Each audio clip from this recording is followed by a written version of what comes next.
Carl Jung, famous psychologist, psychoanalyst, and he came up with this theory of the psyche and how it unfolds through life and the goal of what the psyche was trying to accomplish. And it's something like this. As a child, you begin life wholly whole. There's no distinction or division. You're this undifferentiated consciousness. And that's because you're innocent, you're naive, you lack experience, you lack self-awareness. And so there's just this wholeness. There's no inner tensions within the self.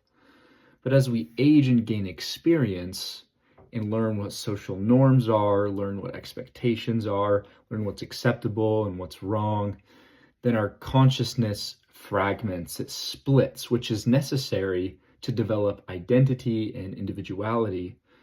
But it leads to these inner tensions and conflicts within ourselves, with how we relate to others and the world. So we have a shadow, which we repress. We have an ego, which we're conscious of. And we also have a persona, or a mask, that we present to the world in different settings. And the goal then is to reintegrate all of these parts of the consciousness into a whole, into a unity like they were as a child. But this time it's not just unintentional, it's not unconscious. You've consciously put them back together in an intentional manner. So it's the same pattern that we've explored on this channel, the human condition pattern, where we have a state of paradise, a fall, and then an attempt to regain what was lost, but not just regain it on the same level, to actually transcend it and return to a higher level.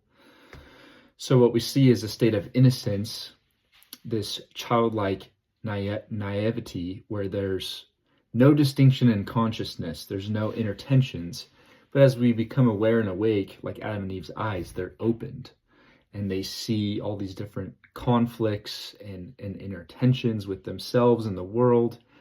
And then they have to resolve these, or we have to resolve these, to try to get back to where we were as a child, where we're whole, but whole intentionally, whole consciously. It's something like that.